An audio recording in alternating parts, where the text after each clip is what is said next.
नमस्कार दोस्तों, एक बार फिर से आप सभी का स्वागत है। दोस्तों, इस पर्टिकुलर वीडियो में हम आपका पेपर 2 का जो सॉलिड वेस्ट मैनेजमेंट है उसका यूनिट थ्री हम आज collection of solid waste related question discuss करेंगे। कल हम यूनिट 2 डिस्कस कर दिए पूरा दोस्तों आपका म्युनिसिपल सॉलिड वेस्ट उसका कैरेक्टरिस्टिक्स से related.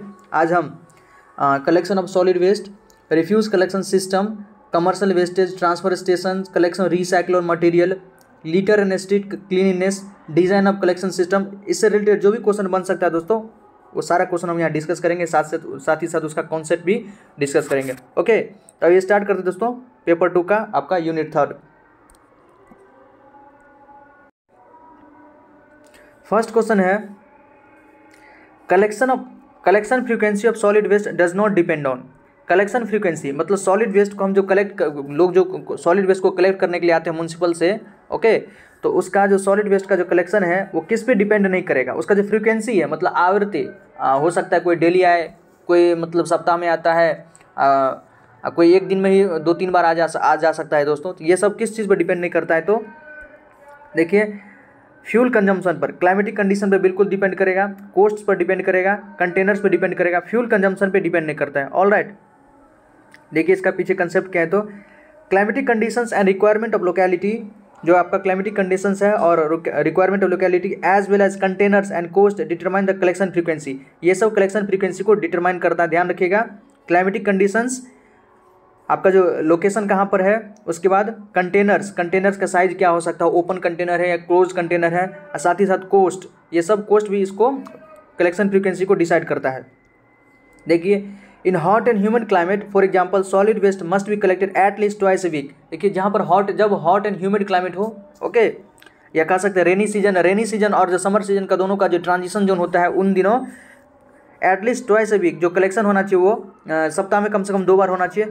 As the decomposing solid waste produces bad odour and leached, क्योंकि जो डिकम्पोजिंग सॉलिड होता है, चाहे आपका जो बड़ा बड़ा कंटेनर हो सकता है कहीं पर रखा हो, वहाँ जो उसमें जो सॉलिड वेस्ट फेंका गया है या डिस्पोज किया गया है, उसमें क्या होगा, डिकम्पोज करने लगेगा। तो आसपास का एरिया आपको बहुत ज़्यादा स्मेल करने लगेगा, ये आप महसूस भी करते होंगे दोस्तों, ऐसा अक्सर होता है। ये वहाँ से कुछ लीचेड भी निकलने लगे। And as residential waste usually contain food waste and other putrescible material, frequent collection is desirable for health and aesthetic reasons। देखिए, जहाँ रेसिडेंशियल एरियाज है, रेसिडेंशियल एरियाज में ऑब्वियसली जो मोस्ट ऑफ द वेस्ट क्या होता है, हमारा ऑर्गेनिक वेस्ट होता है, इजिली डिकम्पोज हो जाएगा। उसको यदि डेली बेसिस पे अगर हम उसका स्टोरेज वगैरह या ट्रांसफर उसको नहीं किए, कलेक्शन साइट के अंदर नहीं भेजे, तो क्या करेगा, वहाँ से आपका एक तो बैड स्मेल आने लगेगा और हम हेल्थ के लिए भी ये अच्छी चीज़ नहीं होगी। इसलिए for better health desirable health के लिए आपको उसको मतलब फ्रीक्वेंट उसको कलेक्शन के लिए भेजना पड़ेगा। Besides climate, the quality of solid waste container on site also determine the collection frequency. Climate के अलावा the quality of solid waste का क्वालिटी किस प्रकार का है, आपका डिकम्पोजेबल है या नॉन डिकम्पोजेबल है, इस पर डिपेंड करता है कि उसको हम कलेक्शन फ्रीक्वेंसी इस पर भी बेस्ड है। फॉर इंस्टेंस वाइल सील्ड और closed container allow collection frequency up to the 3 days। देखिए, जो सील्ड कंटेनर होता है, मान लीजिए जहाँ भी बड़ा भी सील्ड कंटेनर है, कहीं पर आप देखे होंगे कि बड़ा मतलब स्टोर करने के लिए, वेस्ट को स्टोर करने के लिए लोग अपने घरों से कचरा लाते हैं, वहाँ पर जाके फेंक देते हैं, मतलब उसमें डाल देते हैं। अगर वो सील्ड है तो 2 से 3 दिन तो वो चला जा सकता है क्योंकि सील्ड है, लेकिन ओपन और अनसील्ड कंटेनर है तो उसको मतलब डेली बेसिस पर उसको कलेक्ट करना नेसेसरी हो जाएगा। All right, collection frequency largely depend on the area's demography such as income group, community etc where collection takes place। हाँ, कोस्ट पे भी डिपेंड करता है, एफिशिएंसी एरिया के डेमोग्राफी पे भी डिपेंड करता है। मान लीजिए किसी सिटी का जो बड़ा सिटी है जहाँ पे इनकम का बहुत बड़ा स्रोत है और लोग आराम से पैसा खर्च करना चाहते हैं, तो वहाँ पे ऑब्वियसली डेली बेसिस पे कलेक्शन होगा वेस्ट का, सब पैसा का ही खेल है। While deciding on the collection frequency, therefore you must consider the following। जब कलेक्शन फ्रीक्वेंसी को हम बात करते हैं तो इन सारे बातों को हमको ध्यान में रखना चाहिए। फर्स्ट है कोस्ट। देखिए, optimal collection frequency reduces the cost as it involves fewer trucks and employees and a reduction in total route distance. जो ऑप्टिमल कलेक्शन फ्रीक्वेंसी मतलब कलेक्शन फ्रीक्वेंसी थोड़ा अच्छे से होना चाहिए, ऑप्टिमल होना चाहिए, इससे आपका जो कोस्ट को रिड्यूस कर देता है। ऑब्वियसली ओवरऑल तो हमारा यही एम कि कम से कम खर्चा में अगर सारा काम हो जाए, अच्छे से हो जाए, तो ये बेटर रहेगा। Storage space, less frequent collection में require more storage space in the locality. Less frequent collection जहाँ पर मतलब बहुत कम, मान लीजिए सप्ताह में 1 दिन या सप्ताह में 2 दिन जाके हमको स्टोर करना पड़ता है, तो उसको आपको कलेक्शन करना पड़ता है, तो बड़ा सा इसको आपको स्टोरेज वहाँ पर पिट डालना पड़ेगा, स्टोरेज डस्टबिन डालना पड़ेगा, ताकि हम सप्ताह में अगर एक सप्ताह में अगर भर जाए तो उसको हम जाके कलेक्ट कर ले। ओके, तो लेस फ्रीक्वेंट, जहाँ से मतलब फ्रीक्वेंसी बहुत कम है कलेक्शन करने की, वहाँ पर स्टोरेज स्पेस जो है बड़ा प्रोवाइड कराना होगा। नेक्स्ट है सैनिटेशन, ये तो बहुत इंपॉर्टेंट है। Sanitation, frequent collection reduces concern about health safety and nuisance associated with stored refuse. अगर सही से फ्रीक्वेंट कलेक्शन हो पा रहा है, लगभग डेली बेसिस अगर कलेक्शन हो रहा है तो इससे हेल्थ भी सेफ्टी रहता है। न्यूसेंस एसोसिएटेड, किसी प्रकार का वहाँ पे मतलब फ्लाई ब्रीडिंग वगैरह नहीं हो सकता है, और वो हेल्थ के लिए भी बेटर रहेगा, एनवायरनमेंट फ्रेंडली हो सकता है। ओके, तो ये सारी बातें इसमें ध्यान रखना चाहिए। सो collection frequency does not depend on the fuel consumption, यहाँ पर कहीं भी हम फ्यूल कंजम्पशन का बात नहीं किया दोस्तों, तो इसलिए फ्यूल कंजम्पशन पे कलेक्शन फ्रीक्वेंसी बेस्ड नहीं है, ध्यान रखिएगा।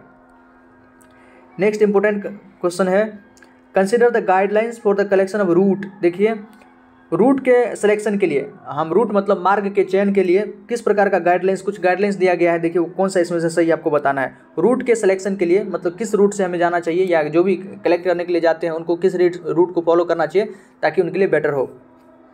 फर्स्ट है, in the hilly areas route should start down hill and proceed up hill. जो मान लीजिए पहाड़ी क्षेत्र है, वहाँ पर रूट कहाँ मतलब कलेक्शन का जो कहाँ से स्टार्ट करना चाहिए, डाउन हिल मतलब नीचे से स्टार्ट करते हुए ऊपर की तरफ जाना चाहिए। ये ऐसे बता रहा है, नीचे से आप स्टार्ट कीजिए कलेक्शन करना और ऊपर तक जाइए।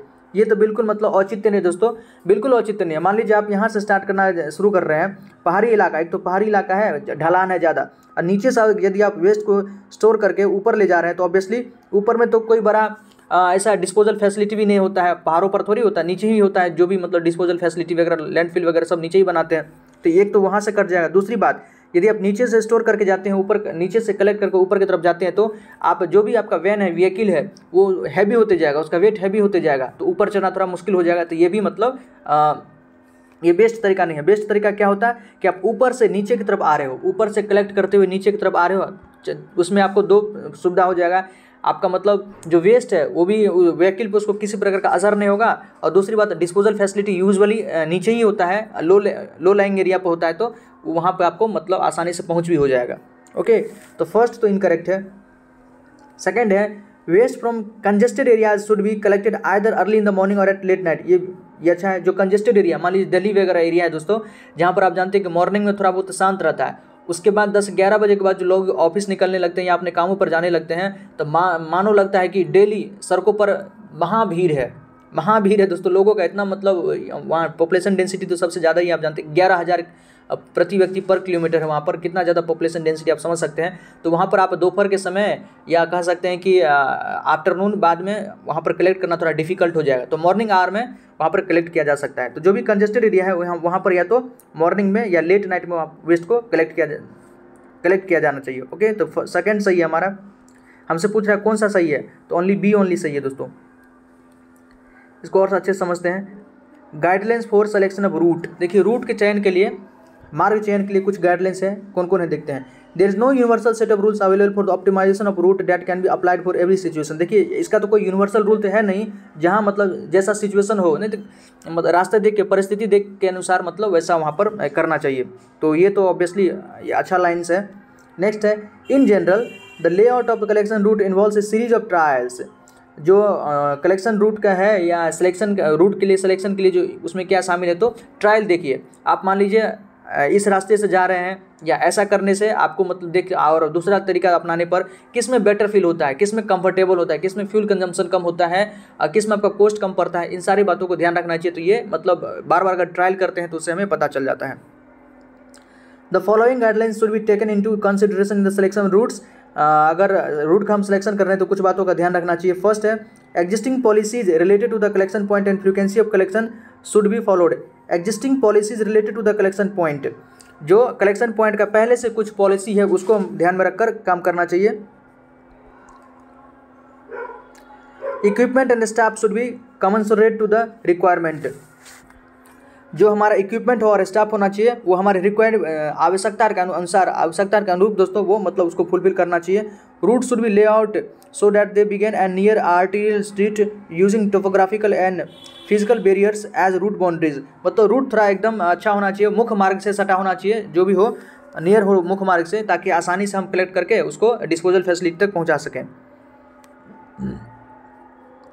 इन hilly areas route should be start at the top of the hill. देखिए यहाँ लिखा है दोस्तों कि जो पहाड़ी इलाका है वहाँ पर रूट्स कहाँ से स्टार्ट होना चाहिए, तो route should be start at the top of the hill and should proceed down hill, और ऊपर से नीचे की तरफ आना चाहिए as the vehicle becomes loaded, क्योंकि जब आप व्हीकल्स को लोड करते हैं तो वेस्ट को ऑब्वियसली वेस्ट स्टोर करेगा तो व्हीकल तो लोड होगा ही दोस्तों, तो ऊपर से आने में आसानी हो, नीचे से ऊपर जाने में डिफिकल्ट हो, पहाड़ों पर चढ़ना कितना मुश्किल है तो जानती हैं। Route should be laid out so that the last transfer station to be emptied is located nearest to the disposal facility।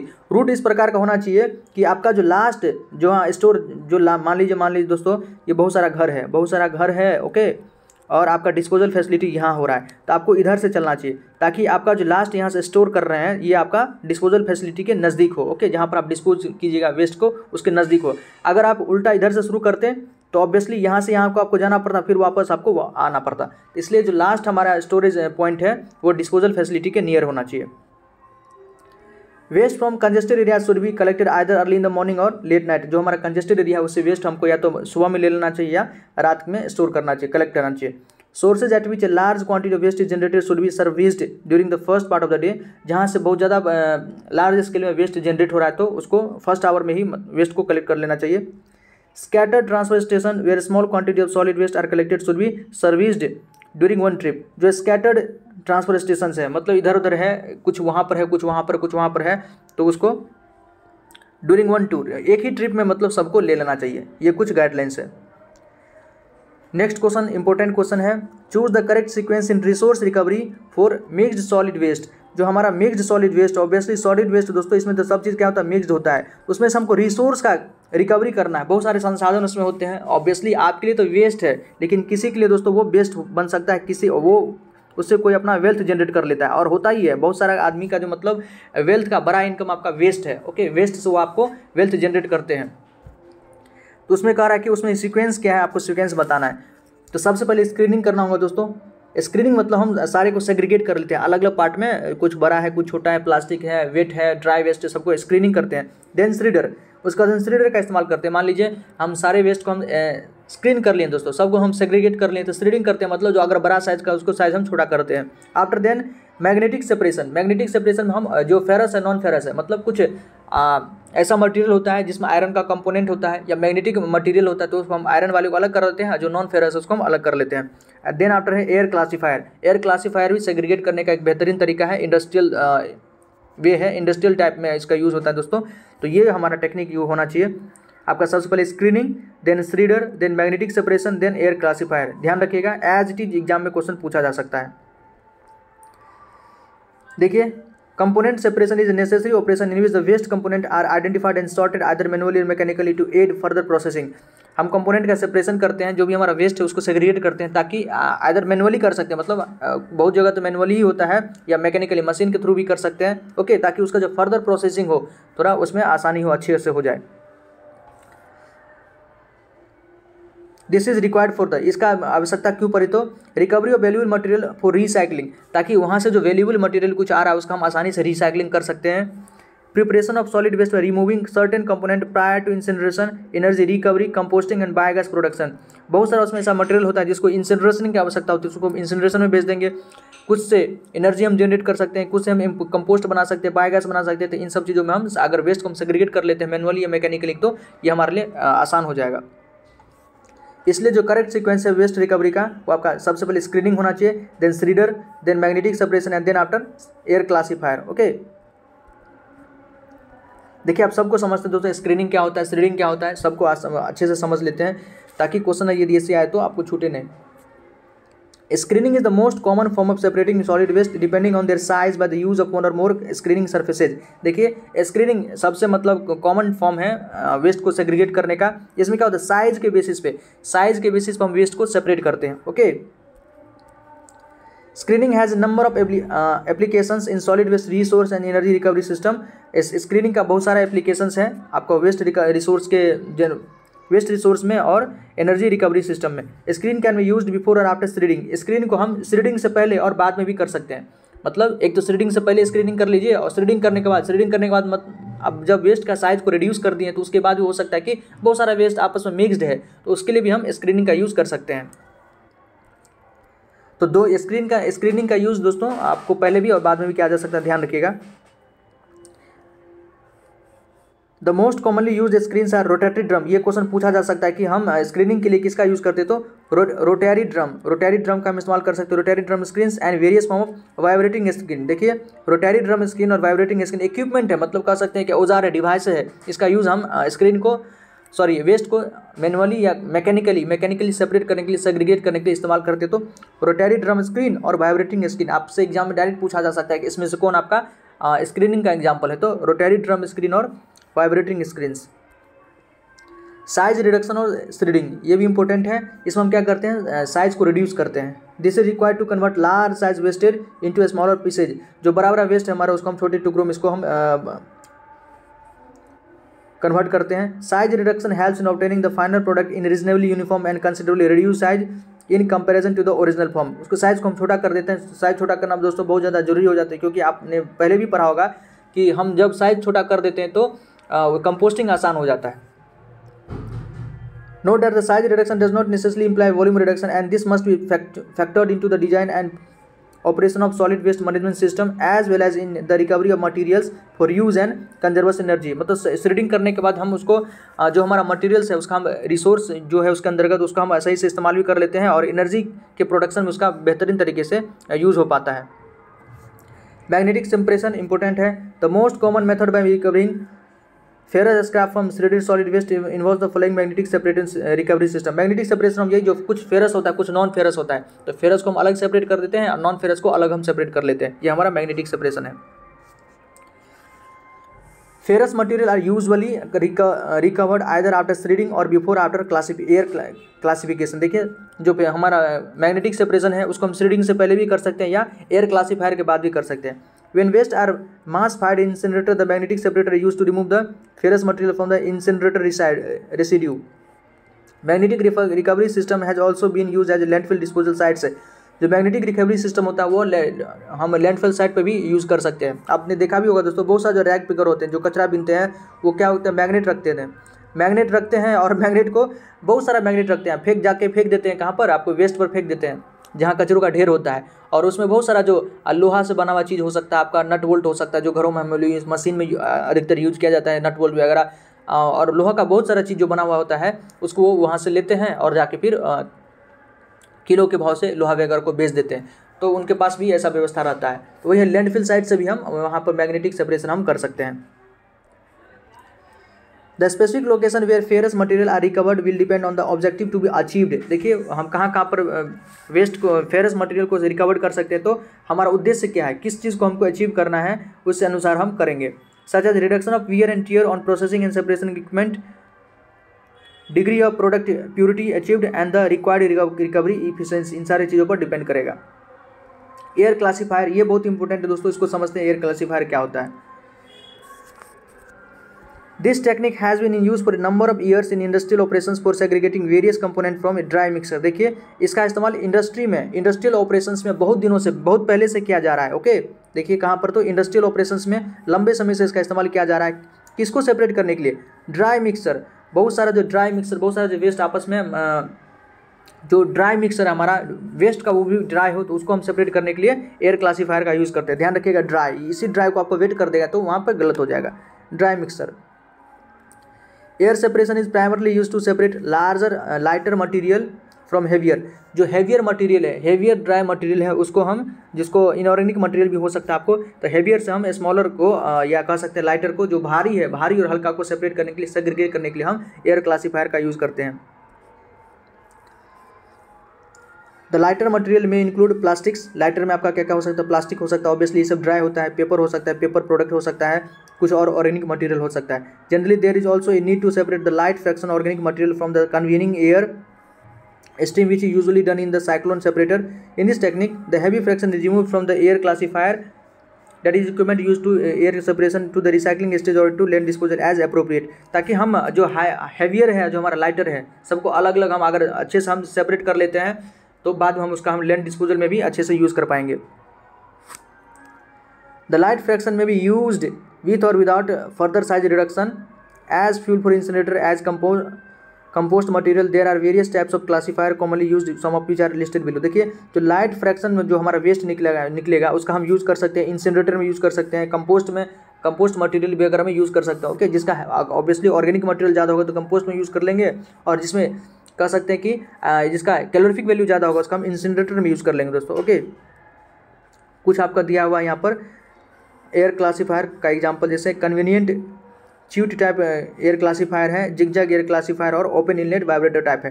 तो याद रखिएगा दोस्तों, एयर क्लासीफायर का हम इस्तेमाल करते हैं मेनली क्या, तो ड्राई मिक्सर को सेग्रीगेट करने के लिए हम एयर क्लासीफायर का यूज़ करते हैं। ओके, ध्यान रखिएगा। और ये convenient chute type air classifier, zigzag air classifier, open inlet vibrator type air classifier, इन तीनों का एग्जाम्पल याद रखिएगा। ओके, एग्जाम में पूछा जा सकता है।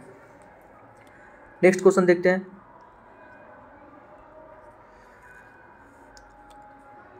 Waste management has been one of the most current issues being tackled at present. Which of the following is a good example for it? देखिए वेस्ट मैनेजमेंट जो है सबसे current most important current issue है जो इन दिनों मतलब tackle किया जा रहा है। ऑब्वियसली इसमें से कौन गुड एग्जांपल है वेस्ट को मैनेजमेंट करने का? फर्स्ट है keep works and road clean, ये तो सही बात है।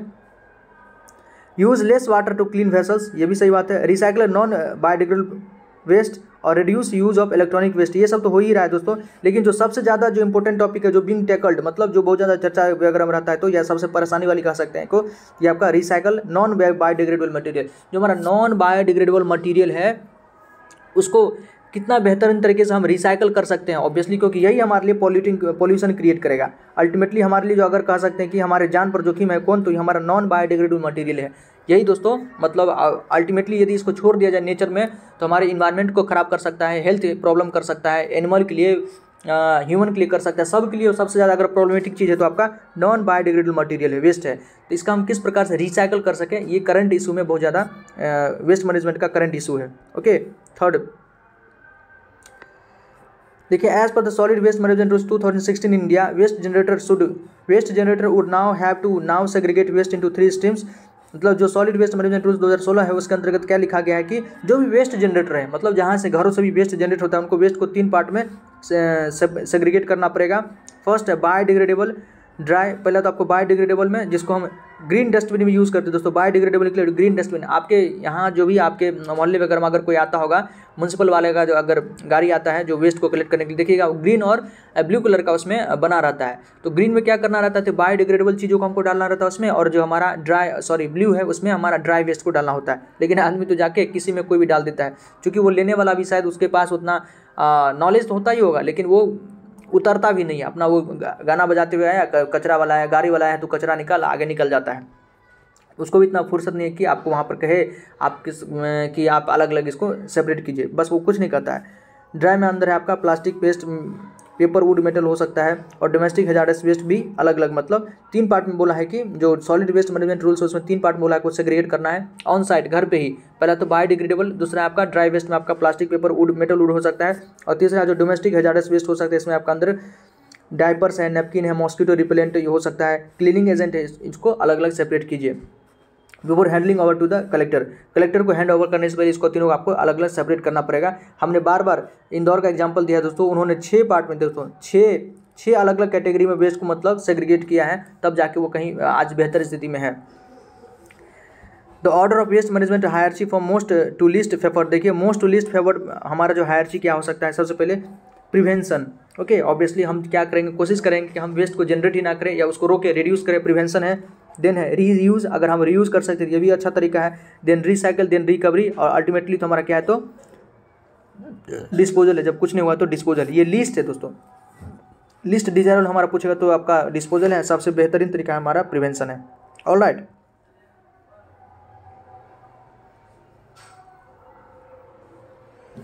देखिए मोस्ट फेवर्ड ऑप्शन से लीस्ट फेवर्ड ऑप्शन में सबसे पहले रिडक्शन, आप जितना ज़्यादा कोशिश कर सकते हैं रिडक्शन का सबसे बेहतरीन तरीका है। देन रीयूज़, आपके पास जो भी वेस्ट है अगर उसमें से बहुत का आप यूज़ कर सकते हैं, रीयूज़ कर सकते हैं, जिससे हम नॉन बायोडिग्रेडेबल अगर प्लास्टिक वगैरह है तो उसका हम यूज़ कर लेते हैं, तो रीयूज़ भी बढ़िया तरीका है। रिसाइकल तो बेस्ट तरीका है दोस्तों, रिसाइकल अगर किया जाए तो अच्छा है, लेकिन इंडिविजुअल लेवल पर रिसाइकल करना थोड़ा प्रॉब्लम हो जाता है। रिकवरी ये भी अच्छा है, अल्टीमेटली तो डिस्पोजल तो करना ही है। ओके,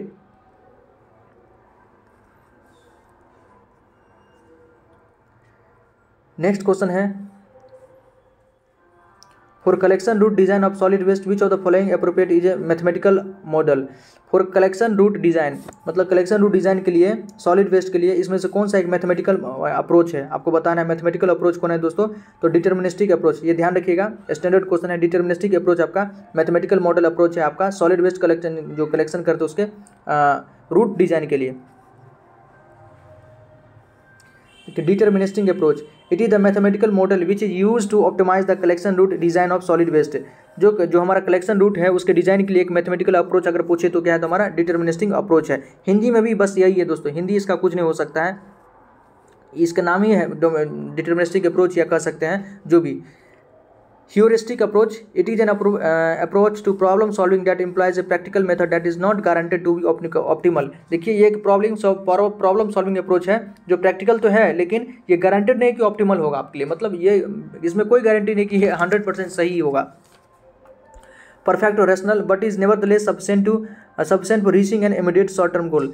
हाँ परफेक्ट भी नहीं हो सकता है और लेकिन हाँ ये बात तो सही है कि अगर इसका इस्तेमाल आप करते हैं तो ह्यूरिस्टिक अप्रोच का यदि इस्तेमाल करते तो आपको मतलब थोड़ा जो भी आपका गोल है वो शॉर्ट टर्म आप आसानी से उसको अचीव कर सकते हैं, बहुत जल्दी उसको अचीव कर सकते हैं। ओके, ये दोनों डिफरेंस ध्यान रखिएगा।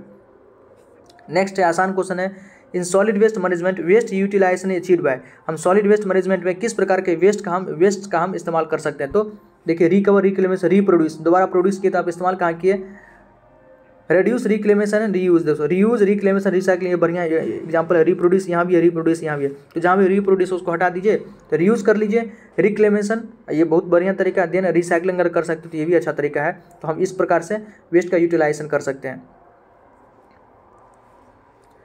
नेक्स्ट अच्छा क्वेश्चन है, विच of the following statement correct, कौन सा स्टेटमेंट आपका करेक्ट है। देखिए फर्स्ट है स्टेशनरी कंटेनर, स्टेशनरी कंटेनर, दूसरा होता है होल्ड कंटेनर, दोनों में डिफरेंस आपको बताना है। फर्स्ट है they are use for content to be directly transferred to a processing plant, transfer station और disposal site for emptying before being return to the storage site. देखिए स्टेशनरी कंटेनर का हम इस्तेमाल कहाँ करते, वो आपसे क्वेश्चन पूछा है, तो इसका इस्तेमाल इन्होंने बताया है कि क्या हम उसका इस्तेमाल जो भी हमारा कंटेंट है, वेस्ट है, उसको हम डायरेक्टली प्रोसेसिंग प्लांट में ट्रांसफ़र करने के लिए या ट्रांसफर स्टेशन पर भेजने के लिए या डिस्पोजल साइट जो हमारा उस पर भेजने के लिए करते हैं। For emptying before being return to the storage site, मतलब स्टोरेज साइट पर वापस लाने से पहले हम उसका जो इस्तेमाल है आपका ट्रांसफर स्टेशन या प्रोसेसिंग प्लांट के लिए करते हैं स्टेशनरी कंटेनर। तो बिल्कुल नहीं दोस्तों, ये आपका होल्ड कंटेनर का पार्ट है। Okay, hold container these are used for content to be transfer to collection vehicles at the storage site. ये जो स्टेटमेंट लिखा हुआ है ना, अपोजिट कर दिया, तो इसका उसमें लिख दिया, उसका इसमें लिख दिया। ओके, देखिए these are used for content to be transfer to collection vehicles at the, जो हमारा होल्ड कंटेनर का इस्तेमाल है उसका हम इस्तेमाल करते हैं कि जो भी हमारा वेस्ट है उस वेस्ट का मतलब उसको हम प्रोसेसिंग प्लांट पे पहुंचा सके, ट्रांसफर स्टेशन पे पहुंचा सके और डिस्पोजल साइट पे, तो इन तीनों जगहों पर पहुंचाने के लिए हम होल्ड कंटेनर का इस्तेमाल करते हैं। और देखिए जो हमारा स्टेशनरी कंटेनर था उसका इस्तेमाल हम करते हैं कि जो हमारा वेस्ट है उसको कलेक्ट करके आपको व्हीकल पे छोड़ देना है, उसका हम काम करते हैं, उसमें हम यूज़ करते हैं स्टेशनरी कंटेनर का। ऑल राइट, तो दोनों स्टेटमेंट गलत है। हमसे पूछा है कि कौन इसमें से सही है, तो फोर्थ ऑप्शन है दोस्तों, नाइदर वन और नाइदर टू, ना ही पहला ना ही सही, मतलब दोनों इनकरेक्ट है। आइए इसका कंसेप्ट देख लेते हैं दोस्तों। The design of an efficient waste collection system require careful consideration of the type, size and location of container at the point of segregation, point of generation for storage of waste until they are collected। जो हमारा collection waste का जो collection करते हैं उसका design कई सारे consideration पे बेस्ड है, साइज़ पे है, लोकेशन पे है, कंटेनर का उस पर भी बेस्ड करता है। Okay, A smaller container usually handled manually whereas the large heavier ones require mechanical handling। जो स्मॉलर कंटेनर होता है उसको ऑब्वियसली मैनुअली मतलब आदमी के थ्रू उसको हम हैंडल कर सकते हैं, लेकिन जो लार्ज हेवियर कंटेनर होता है उसको हम मैकेनिकली जेसीबी भी अगर आप जानते हैं कि म्यूनसिपल वाले के पास एक छोटा सा जेसीबी होता है उसका इस्तेमाल वो करते हैं।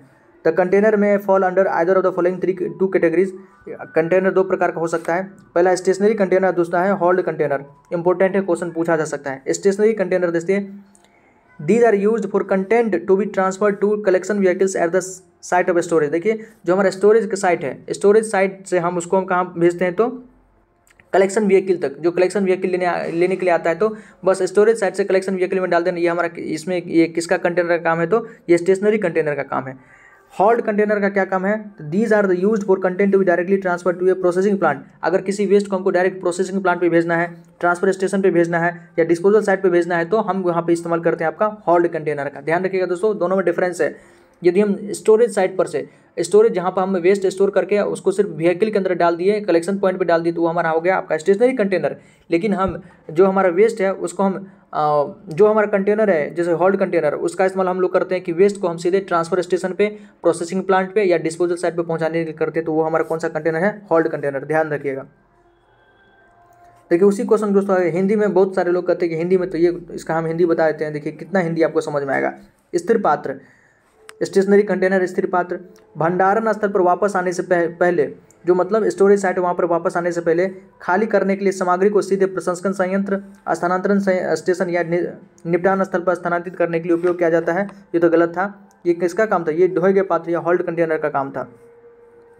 नेक्स्ट, ढोए गए पात्र मतलब होल्ड कंटेनर, इनका उपयोग सामग्री को भंडारण स्थल पर संग्रह वाहनों में स्थानांतरित करने के लिए किया जाता है। तो ये भी गलत है दोस्तों। ये काम है आपका स्टेशनरी कंटेनर का। ओके,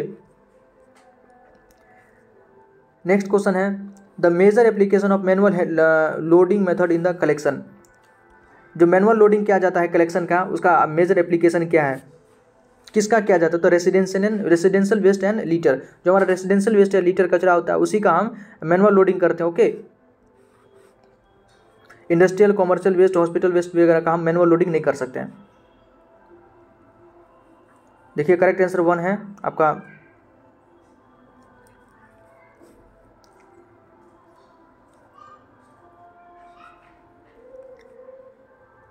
नेक्स्ट क्वेश्चन दोस्तों, इन ओपन इनलेट वाइब्रेटर, हमने वाइब्रेटर देखा था, 2 प्रकार का वाइब्रेटर देखा था। In open inlet vibrator type air separation equipment the separation is completed by which of the following actions?